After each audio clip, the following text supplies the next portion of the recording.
10:13 de la mañana, seguimos conociendo historias desde Irán. Las mujeres, por supuesto, que son ese símbolo de la represión bajo las denuncias durante el régimen de Jamenei, que fue dado bajo, recordemos, en las últimas horas, en los últimos días allí en Irán. Y la represión pues, se simboliza y se representa y se resume en las historias de miles de mujeres que salieron de Irán, que huyeron precisamente de este régimen, e inclusive también mujeres que han sido la voz de otras mujeres detenidas por el régimen y que han tenido que aguantar la opresión. Una de ellas es Rima Shermohamavi. Rima, gracias por estar con nosotros a esta hora en Noticias Caracol. ¿Está usted en qué ciudad de España? En Barcelona estoy, muy buenas. Está en Barcelona. ¿Hace cuánto salió de Irán? Yo soy de la generación, mis padres salieron a Arabia y de Arabia vinimos a Irán, pero solíamos ir cada año a Irán a visitar a la familia. Ok. Pero usted, es decir, más o menos a qué edad salieron sus padres?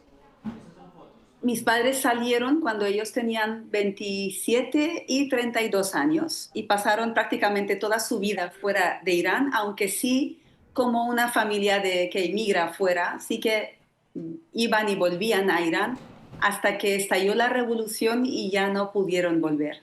Claro. Em, ¿qué opina de todo esto que está pasando?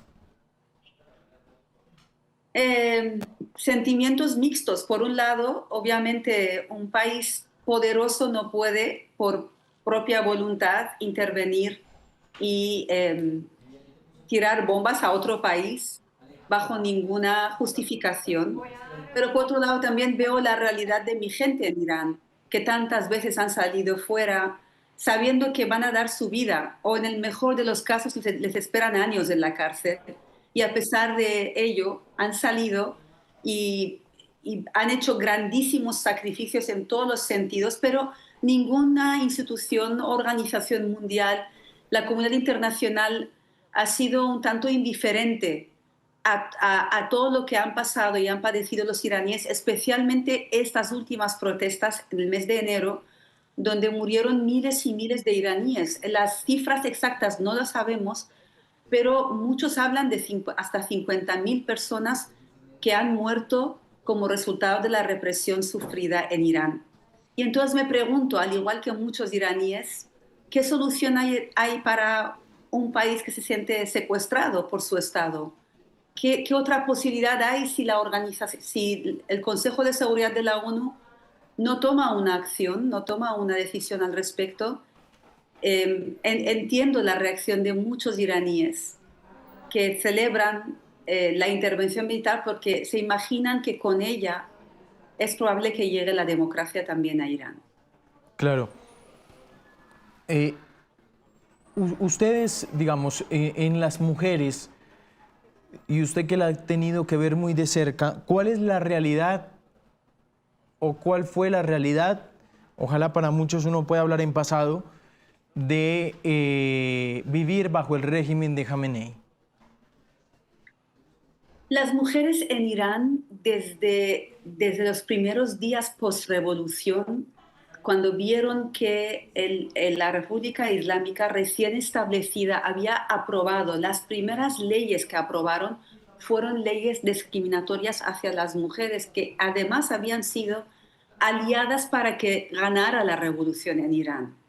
O sea, un acto desleal, el primer acto de deslealtad absoluta a la población iraní ha sido dirigida hacia las mujeres, curiosamente, allá al comienzo de los 80 estamos hablando. Ellas salieron a la calle a protestar.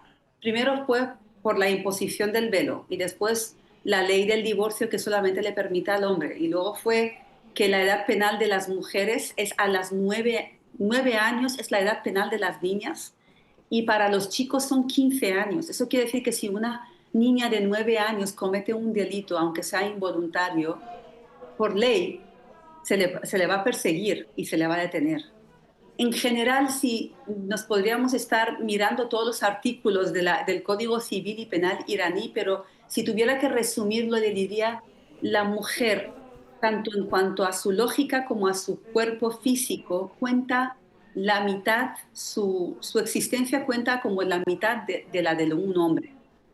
Con esta interpretación que han hecho los clérigos en aquellos primeros meses post-revolución, post-república islámica, perdón, crearon y aprobaron estas leyes en las que la limita desde el momento que sale a la calle.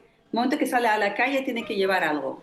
Si no lo lleva, está la policía de la moral, que su trabajo es perseguir a las mujeres que van maquilladas o van mal tapadas, no cubren bien su pelo. Y un largo etcétera. A lo largo de toda la vida, las mujeres en la herencia es la mitad que un hombre, en el testimonio ante un juzgado igual. Así están las mujeres y sin embargo las capacidades que tienen y todo lo que han hecho ellas para luchar es justo el punto contrario a estas leyes. Eh, ¿Tú crees que hubo un antes y un después con el asesinato de Masha? El asesinato de Mahsa Amini, que fue precisamente porque fue Sí. perseguida por la policía de la moral, desató la ola de las protestas, que después este movimiento de protestas se llamó Mujer, Vida, Libertad. Qué tres palabras tan poderosas, ¿verdad? Esas fueron las protestas que en un inicio eran en protesta por los derechos que no tienen las mujeres en Irán y acto seguido se convirtió en una exigencia por el cambio del sistema político, entendiendo que no hay ninguna manera de poder entenderse con el gobierno Mm. que salió acto seguido a reprimirlas. Cambió la mentalidad de los iraníes. Los iraníes que además los hombres también habían salido a las calles con las mujeres y no nos olvidamos de que fueron algunos de los que salieron a protestar fueron hombres que fueron ejecutados por haber salido a protestar con estas mujeres. La psicología de la sociedad iraní cambió, porque después las mujeres continuaron saliendo sin velo, después de que no pudieron continuar a protestar porque había mucha represión. Ellas se mantuvieron firmes en su voluntad de decir, aquí estoy en la calle y yo decido si quiero llevar el velo o no. Y Yo, esta constancia y firmeza hizo que finalmente el gobierno se diera cuenta que no puede detener a miles de personas. yo quiero entender un poco más aterrizado, tal vez con preguntas que pueden sonar muy ingenuas, pero muy ingenuas, pero muy prácticas en el día a día de la mujer allí en Irán. Es decir, por ejemplo, ante este nivel de represión donde no hay igualdad para las mujeres, a mí se me viene a la cabeza la violencia contra la mujer por parte de los hombres aumentó de una manera significativa, por ejemplo. Exacto, en los agentes, por ejemplo, hemos sido testigos de escenas absolutamente terroríficas, de cómo pegan, de cómo disparan contra los ojos de las mujeres, disparan contra sus partes íntimas, para que enseguida se pueda saber quién ha llegado al hospital porque viene de las protestas o quién viene porque ha sufrido un accidente. A este nivel, a este nivel realmente. Y ya no le cuento cuando están en centros de detención, todo lo que se sufre ahí están en manos de personas que están ahí para ejercer la máxima presión, sobre todo con una idea muy clara, que es un patrón que hemos visto que se repita mucho. La idea es sembrar el miedo en la población, de modo que cuando estas mujeres denuncien lo que les ha pasado, esto a su vez impida que las mujeres vuelvan a salir. Y hemos visto que no consiguieron hacerlo, no han tenido éxito en hacerlo. Las mujeres continuaron saliendo, así como en estas protestas, que además en estas hemos visto mujeres ancianas saliendo a la calle, algunas con andador protestando. Eh, usted, Rima, traduce poemas de mujeres iraníes que estaban detenidas por el régimen, ¿no? Así es, así es. Sí, adelante, adelante. No, la poetisa se llama Mahvash Sabet y ella escribió poemas estando 10 años en la cárcel, 3 de los cuales estuvo en aislamiento. y ella escribió esos poemas en servilletas de papel, en los márgenes de los periódicos.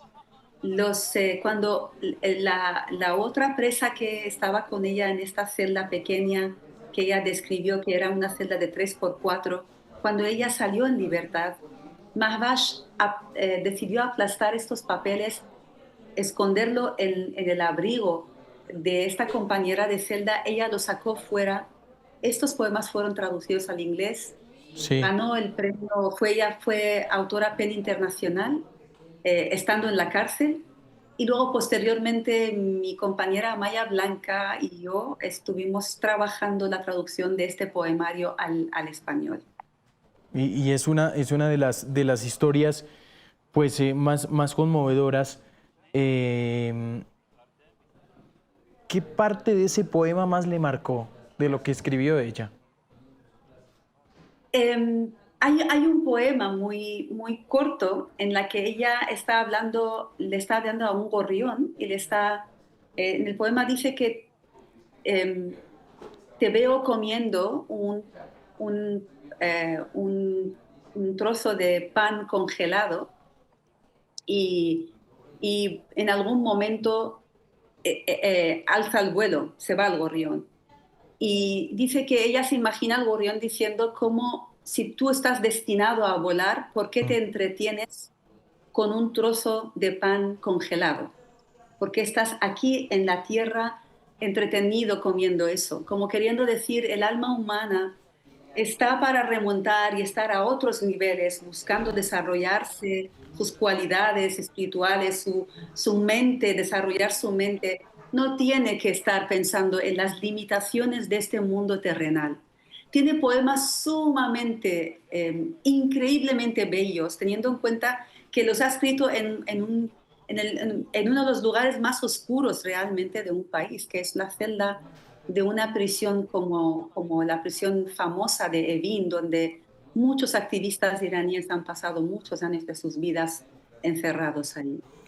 Eh, hay, bueno, sobre la esperanza de la represión y de que cese la represión, Rima, hay un debate, y es un debate en que, pues primero, y estaba hablando más temprano con un miembro periodista de la diáspora iraní, está en el Reino Unido, salió escapando del régimen porque no podía ejercer su profesión, pero me planteaba una cosa muy interesante. Él decía que no estaba de acuerdo con las formas, con el bombardeo en Irán por parte de Estados Unidos, porque él cree que las cosas van a empeorar y que igual el régimen no se va a ir, porque me planteó que este régimen viene 5 años preparándose para un cambio de generación.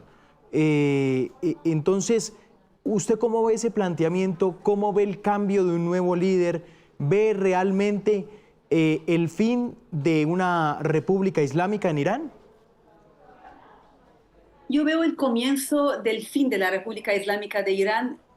Quizá con esta intervención, lo he visto antes, lo he visto en las anteriores protestas cuando ya perdió legitimidad, lo volví a ver cuando una minoría de la población fue a las urnas a votarle al presidente actual, a Pezeshkian, y lo volví a ver ahora en estas últimas protestas, que ya cuando realmente completamente perdió toda legitimidad, ya estaba más que claro que lo único que tiene es lo militar y lo económico.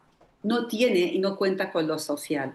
Entonces ya está más que débil, y lo sabe, y de ahí cómo ha intensificado la represión, y de ahí el apagón que se está sufriendo en Irán de Internet, porque no nos olvidemos que en aquella ocasión, en enero, quitaron Internet durante 3 semanas y ahora también la han vuelto a quitar.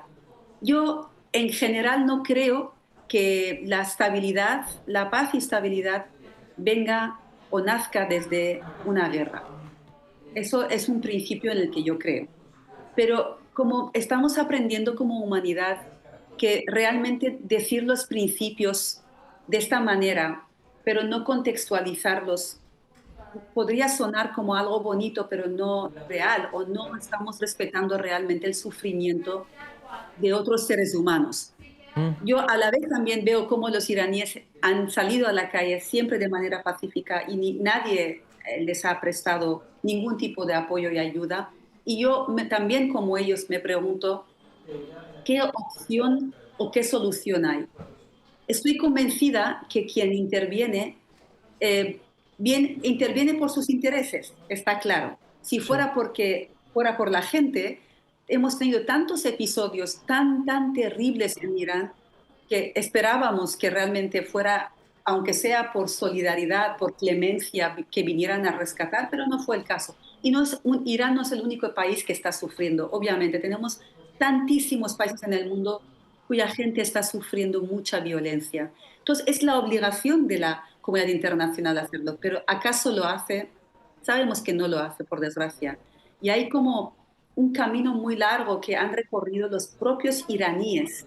Por eso el cambio va a llevar el nombre de los iraníes, no va a llevar el nombre de ningún país occidental. Eso lo creo firmemente porque trato siempre, hablando aquí con los medios europeos que intentan decirme si ha habido Estados Unidos o Israel detrás de estas protestas, Claro. intento hacerles entender que eso no es cierto. Los iraníes siempre han salido, nadie les ha ayudado y ahí está. Y creo que, en definitiva, como humanidad hemos llegado a un punto en el que una vez más constatamos que estamos interrelacionados. ¿Sabe usted que ayer estuve en una entrevista y Mm. hubo un compañero, colega suyo, que hablaba sobre la crisis energética que va a sufrir la humanidad a raíz de esta guerra? Yo le decía, fíjese, esto es una realidad, somos interdependientes, ¿no? No podemos decir que sufra el otro, me da igual, yo aquí vivo muy bien. En algún No. momento el sufrimiento llamará a mi puerta, ¿cierto? Entonces, tenemos dos opciones: o hacer algo para ayudarnos los unos a los otros, o vamos a ir a una catástrofe colectiva. No hay ningún lugar a dudas. Y el ejemplo de la región ya nos está dando una idea de qué es lo que está pasando en aquella parte del mundo, que nos va a afectar a nosotros aquí y por desgracia también a ustedes también en las Américas. Claro, la invitación a esas soluciones planteadas a nivel mundial, al uso de organismos multilaterales para la resolución de conflictos, el diálogo es importante. Pero quiero citarle otro tema que también hablando con iraníes, tenían una gran esperanza con la protesta, ¿no? Había, yo creo que no tenían, no en pasado, yo creo que todavía la hay. Todavía hay mucha gente convencida de que la protesta hubiera podido ser una herramienta para presionar el cambio de régimen. Absolutamente. Yo le aseguro, estas protestas, si no se hubieran reprimido de esta manera, aquí mismo en Caracol Noticias comentábamos cómo disparaban contra los heridos, los agentes. Mataron a miles y miles.